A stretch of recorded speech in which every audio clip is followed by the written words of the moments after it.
Now, the world will tell you 1,000 different ways to react. Shout louder, argue harder, plead your case, beg for understanding. Social media will tell you to clap back, to expose, to humiliate.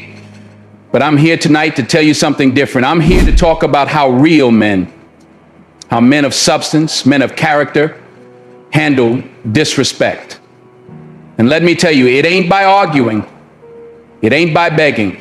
It ain't by losing your cool and giving away your power like it's loose change. No. We're going to go deeper than that. We're going to talk about strength. True strength. The kind that doesn't need to announce itself. The kind that is, you see, disrespect is a poison. It's an arrow shot with the intent to wound, to diminish, to provoke. And how do you handle poison? Do you drink it down, hoping it'll somehow turn sweet? Do you wrestle with the archer in the mud, getting just as dirty? Or do you develop an antidote? Do you build a fortress so strong, so secure, that those arrows either bounce off or miss their mark entirely? This isn't about suppressing an emotion. It's about channeling it. It's not about being a doormat. It's about being a mountain. Unshakable, immovable. Let's break this down. Point one, mastering your inner kingdom. The very first thing, the absolute cornerstone of handling disrespect like a man of true caliber is this. Master your composure. Understand this. The moment you lose your cool, you've already lost. The person disrespecting you, they want a reaction. They're fishing for it. They're throwing bait into the water, hoping you'll bite, thrash around, and prove their low estimation of you correct. Don't give them the satisfaction. When disrespect comes your way, a snide remark, an undermining action, a blatant disregard, your first move isn't outward, it's inward. It's a retreat to the throne room of your mind where you are king. And a king doesn't fly off the handle at every peasant's grumble. A king observes. A king assesses. A king decides. Think about when you're calm, your mind is clear. You can see the situation for what it is, not what your anger or your ego wants it to be. You can analyze the intent behind the disrespect. Is it ignorance? Is it malice? Is it a cry for attention? Is it a projection of their own insecurities? A hothead can't make these distinctions. A hothead just sees red. But a man in control of his emotions, he sees the whole chessboard. This isn't about being emotionless. No, emotions are human. Anger is natural. Frustration is understandable. But it's about what you do with that emotion. Do you let it flood the control room and send the ship crashing into the rocks? Or do you acknowledge it, understand its source, and then steer the vessel with a steady hand? The great Roman emperor Marcus Aurelius, a man who faced immense pressure and constant challenges, wrote, "You have power over your mind, not outside events. Realize this and you will find strength." He understood that the true battlefield is within. When someone disrespects you, they are creating an external event. Your power lies not in controlling their actions, you can't, but in controlling your reaction. So how do you cultivate this composure? It starts with self-awareness. Know your triggers. What words, what actions tend to get under your skin? Anticipate them. Prepare for them. Practice the pause. That sacred moment between stimulus and response. That's where your power lies. Take a breath, a real breath. Count to 10. Sounds simple, I know. But in that simplicity lies profound strength. It's the space you need to let the initial wave of emotion wash over you without sweeping you away. When you remain calm, you project an aura of unshakable strength. You become an enigma to the person trying to provoke you.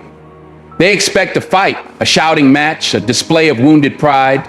When they get quiet confidence, a steady gaze, a calm demeanor, it disarms them.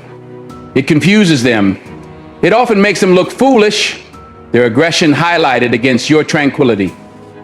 Remember, a still pond reflects the heaven. A turbulent one shows nothing but chaos. Be that still pond. This internal mastery isn't just about the immediate aftermath of disrespect. It's a way of life. It's about building a core of inner peace so resilient that the petty squabbles and negativity of the world can't easily penetrate it. It's about knowing your worth so deeply that someone else's attempt to devalue you is seen for what it is, their problem, not yours. So the next time disrespect darkens your doorstep, the first victory you must win is the one over yourself. Ascend to the throne of your composure. Rule your inner kingdom with a firm but fair hand, because from that place of inner stability, all other effective actions will flow. Don't just act like a king, be one. In your mind, in your spirit. And a king doesn't argue with a fool. He simply doesn't. Point 2, why they do what they do. All right, so you've got your composure. You're not letting your blood boil. What's next? Before you react, before you even decide how to react, you need to engage the lens of understanding. Now, this isn't about excusing disrespect. It's not about condoning bad behavior. It's about diagnosing the illness before you prescribe the medicine. You need to ask yourself, why? Why is this person acting this way? People don't disrespect others from a place of strength, happiness, and security. It's usually the opposite. Disrespect often stems from a place of weakness, insecurity, jealousy, fear, or ignorance. Think about it. A man who is truly confident in himself, who is secure in his own skin, doesn't need to put others down to feel tall.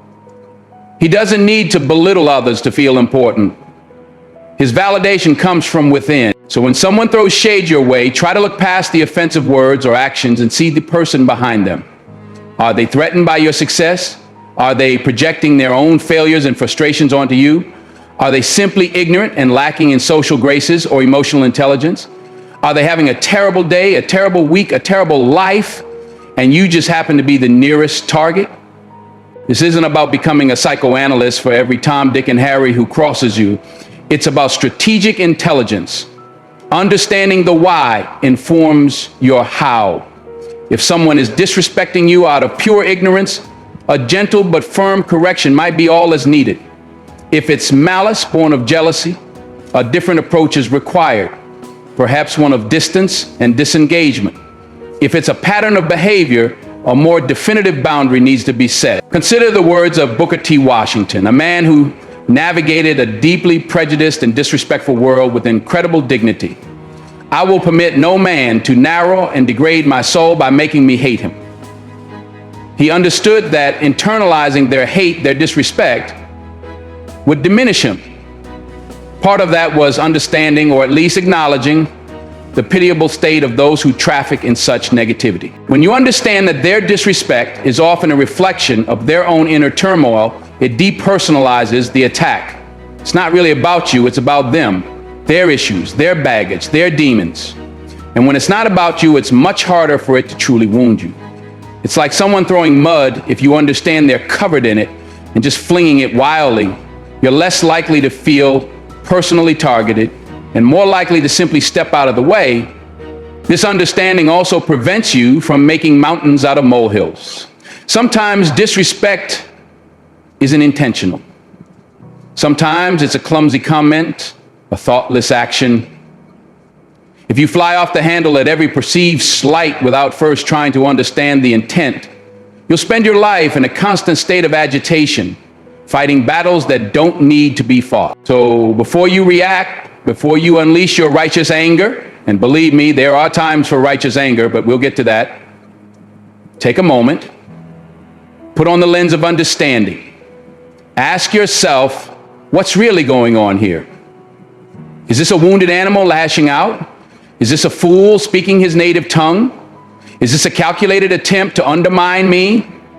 The answers to these questions will illuminate the path forward. It will help you choose your battles wisely, and more importantly, choose your peace even more wisely. Now, this doesn't mean you absorb disrespect. It means you process it intelligently.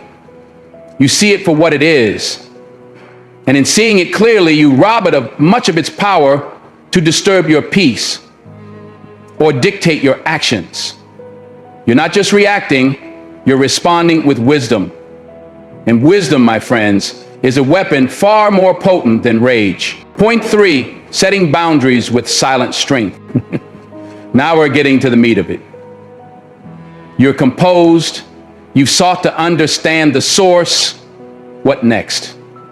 You don't argue. You don't beg. You don't plead for respect. You inherently deserve. No, you establish boundaries. And often the most powerful boundaries are not shouted from the rooftops. They are demonstrated. They are felt.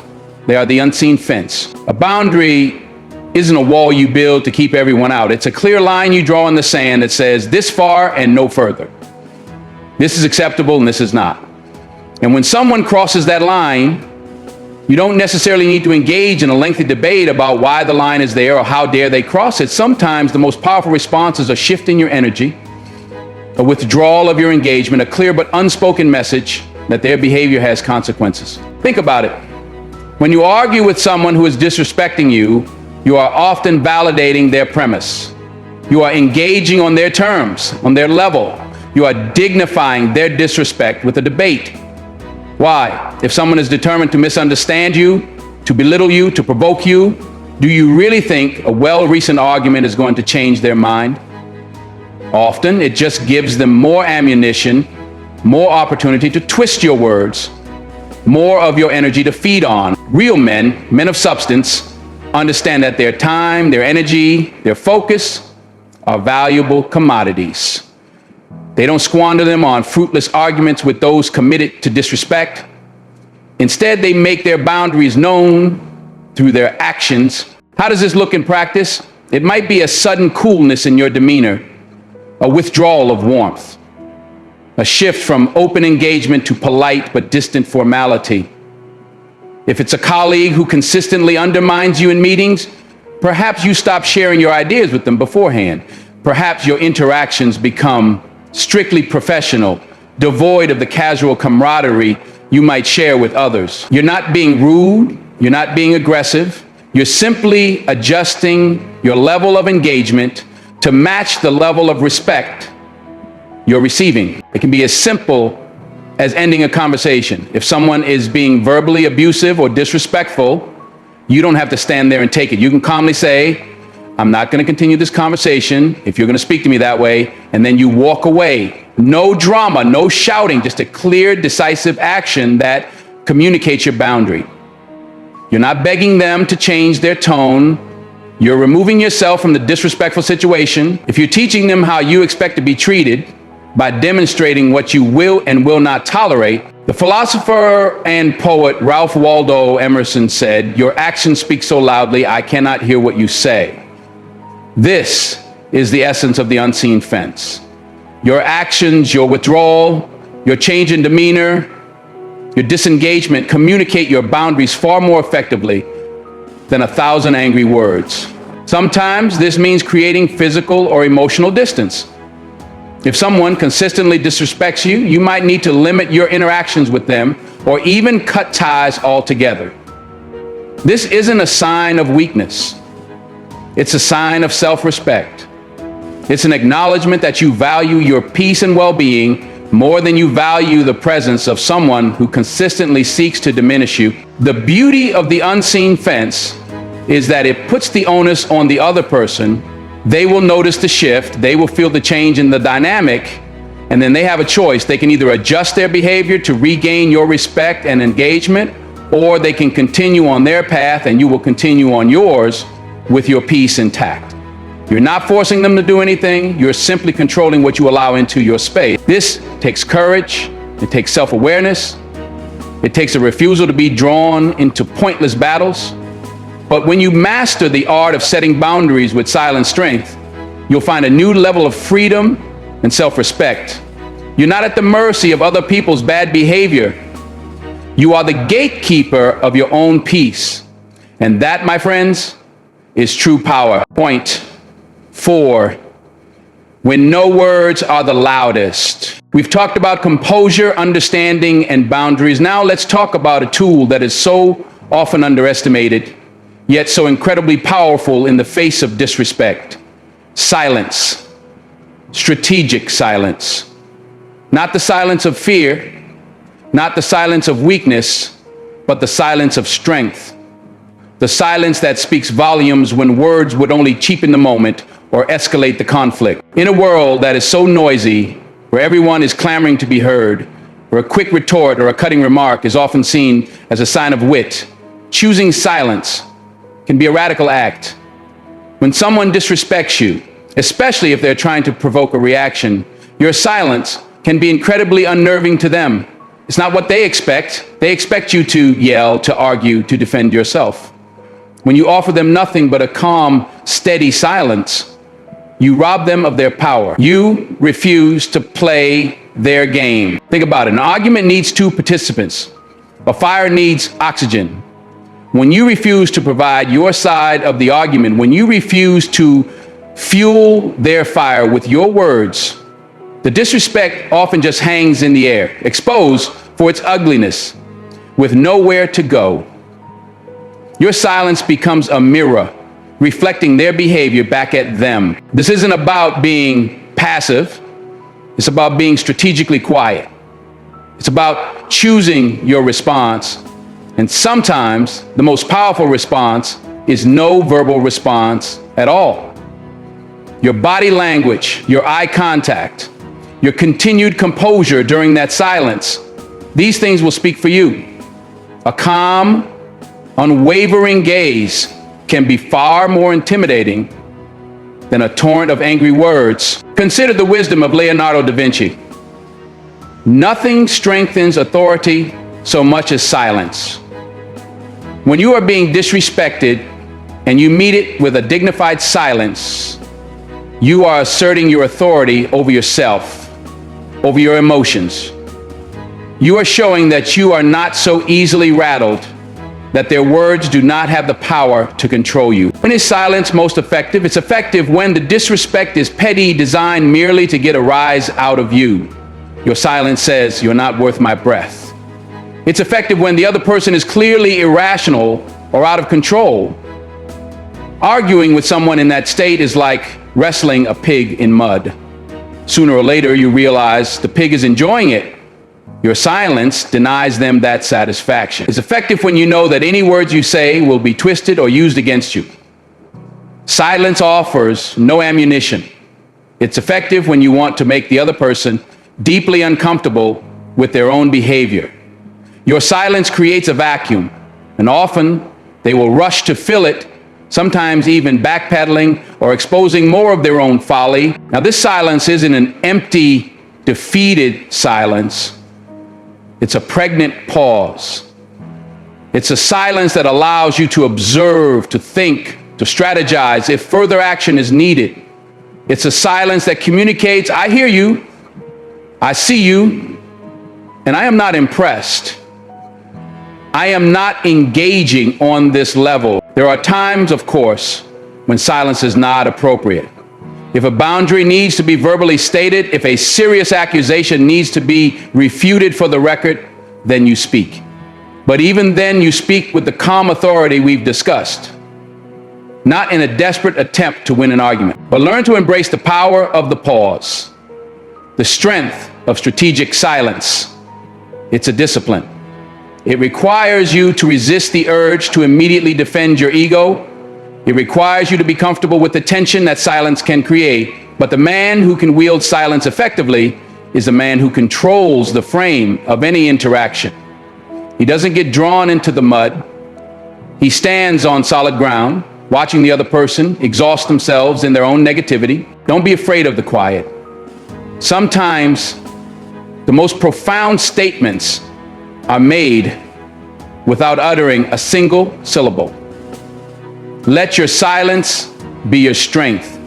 Let it be the echo that reverberates longer and louder than any angry shout. Point 5, let your life be your argument. All right? So we're not arguing, we're not begging, we're holding our composure, we're understanding the source, we're setting boundaries, sometimes with silence. But what about the long game? What about the most definitive response to disrespect? It's this.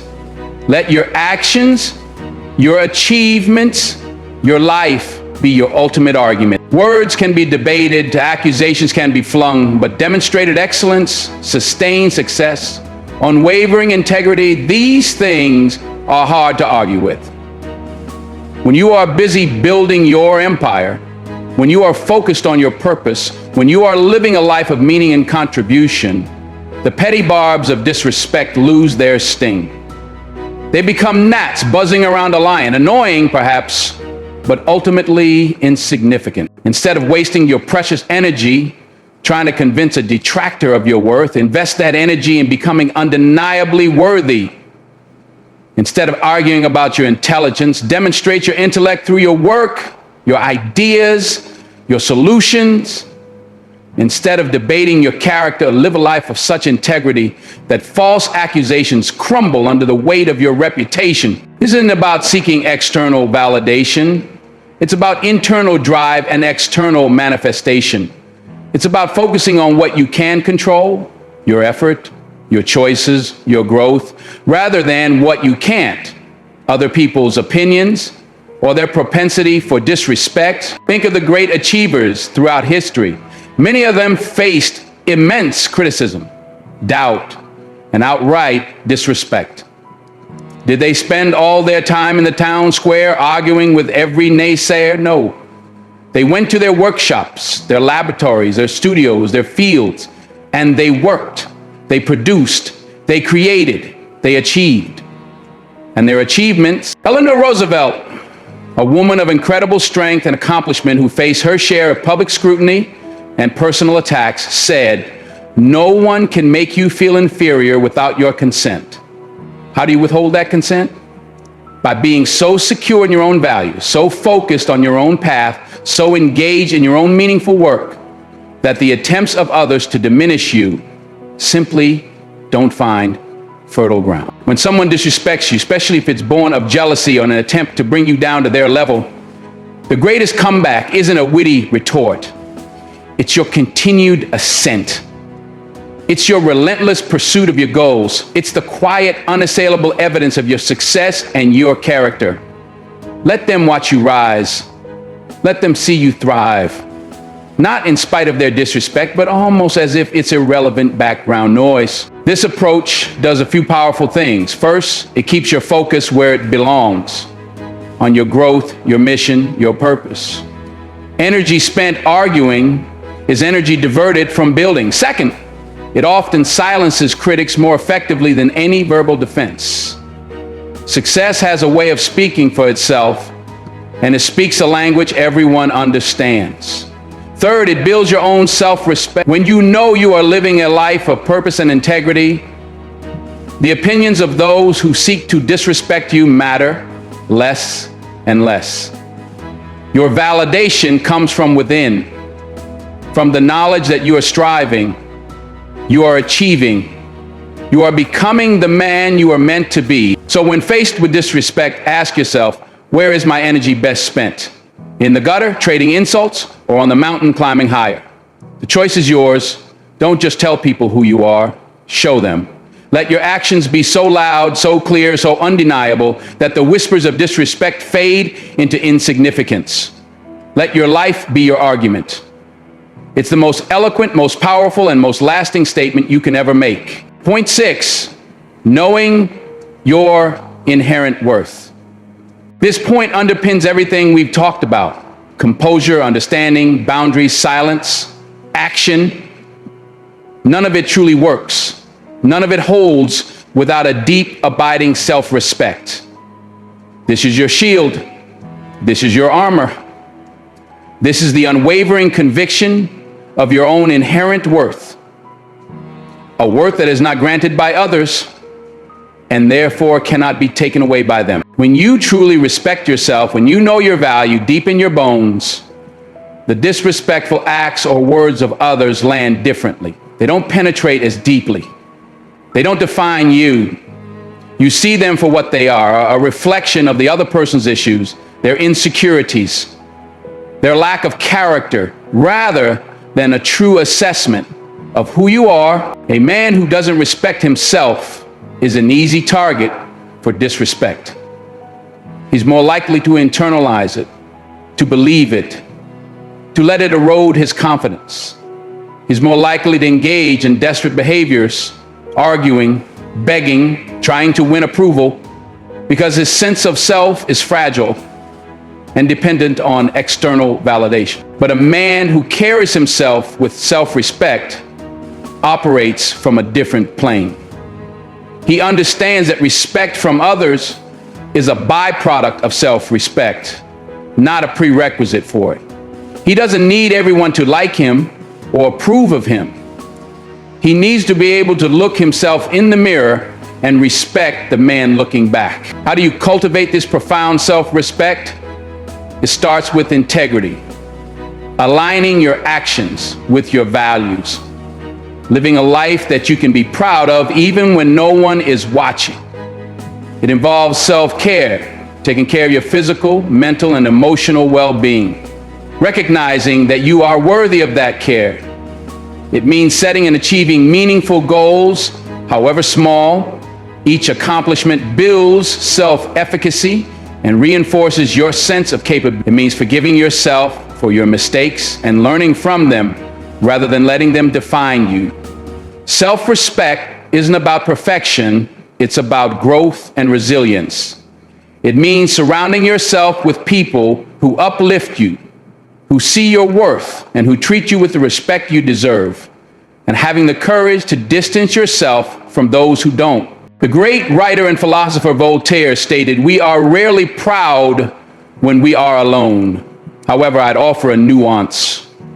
True self-respect allows for a quiet pride, a contentment in one's own being, even in solitude. It's not about arrogance, it's about a peaceful self-acceptance. When someone tries to disrespect you, your self-respect acts as an internal compass. It tells you, this is not about me. This is not true. I will not allow this to diminish my sense of self. It allows you to absorb the initial shock without crumbling. It gives you the strength to choose a response that is aligned with your character rather than a reaction driven by ego or insecurity. If you find yourself constantly feeling wounded by disrespect, constantly seeking validation, constantly arguing your worth, it might be a sign that the shield of self-respect needs some polishing. Turn your focus inward, invest in yourself, build that unshakable core of self-worth. Because when you truly respect yourself, you project an energy that often deters disrespect in the first place. People can sense it. They can sense that you are not an easy target, that you will not be easily drawn into their negativity, that you carry yourself with a quiet dignity that commands rather than demands respect. And if disrespect still comes your way, as it sometimes will in this imperfect world, your shield of self-respect will allow you to handle it with grace, with strength, and without losing a piece of yourself in the process. It ensures that even if you are momentarily troubled by the actions of another, you are never truly defeated by them.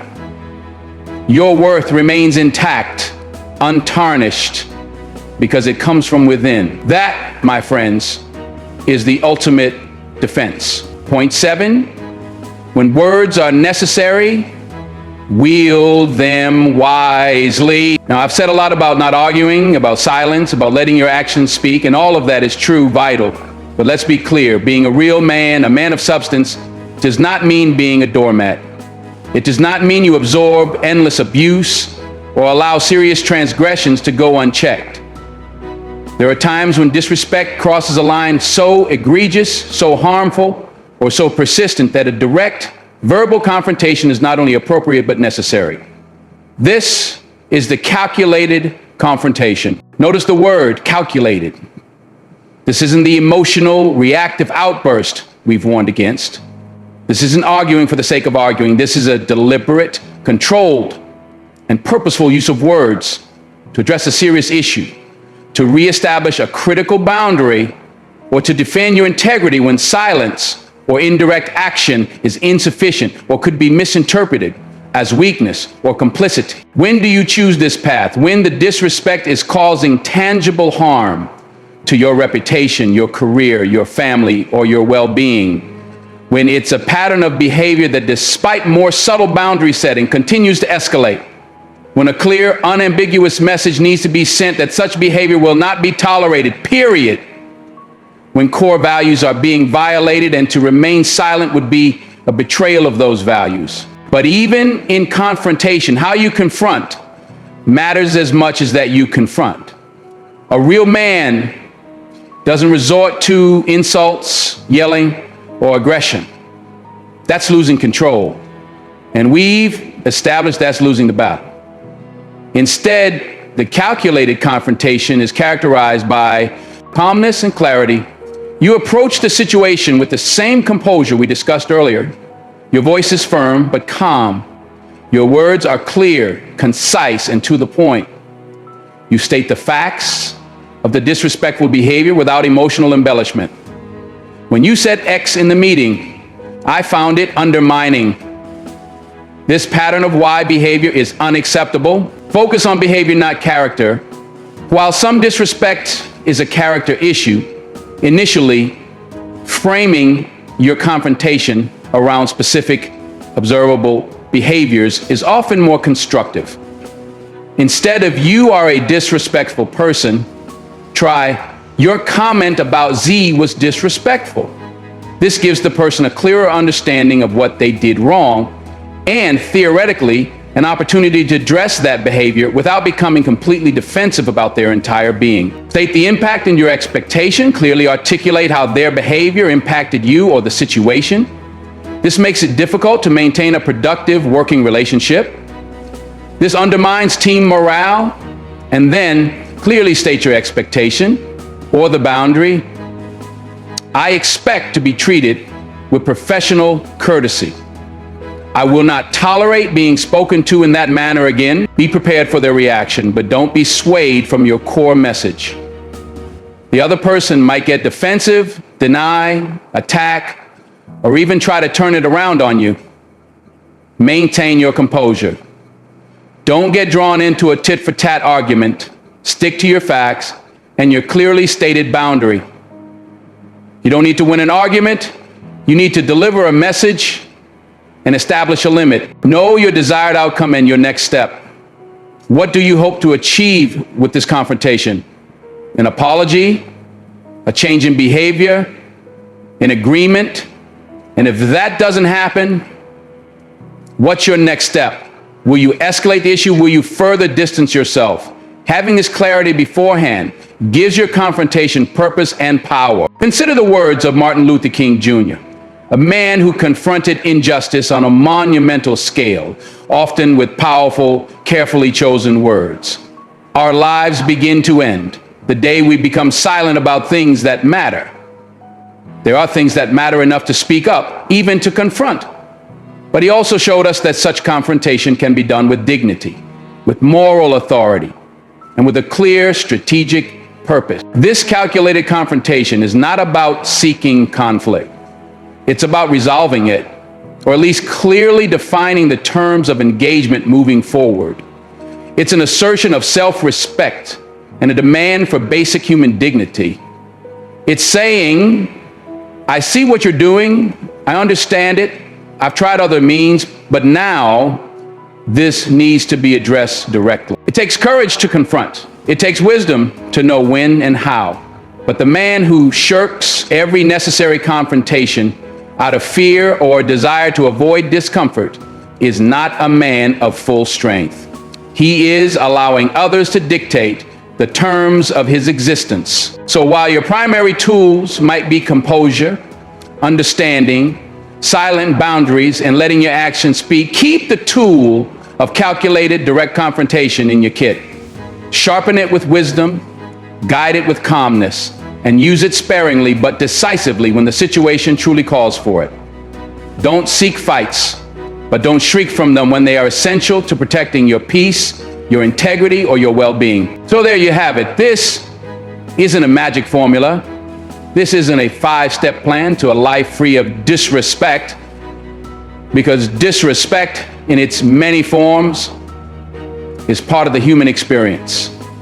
You can't control what others do, You can't control their ignorance, their malice, their insecurities, but you and only you can control how you respond.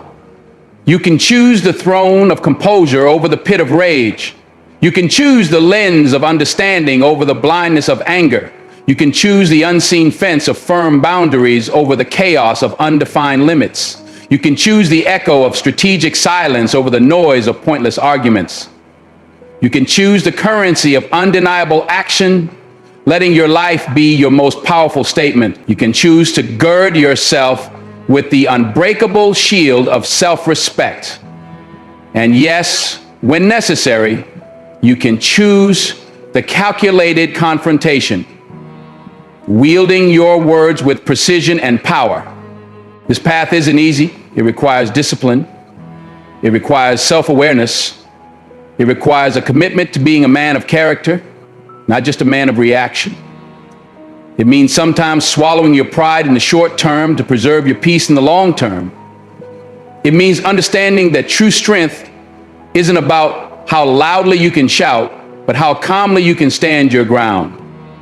It's not about winning every petty skirmish, but about winning the war for your own integrity and your own peace of mind. You don't argue with a fool because from a distance people can't tell who is who. You don't beg for respect from those who are incapable of giving it. You command it by the way you carry yourself, by the way you live, by the standards you set and quietly, firmly enforce. The world is full of noise, full of provocation, full of people who will try to pull you down to their level. Don't let them. Rise above it. Be the man who walks with a quiet confidence, a calm strength, an unshakable core. Be the man whose actions speak louder than any insult. Be the man who, when faced with disrespect, doesn't crumble, doesn't lash out, doesn't beg. He simply is. Unmoved, undiminished, in control. That, my friends, is how a real man handles disrespect. Not with arguments, not with pleading, but with a quiet power that emanates from deep within. Go out there and cultivate that power, live that truth, be that man.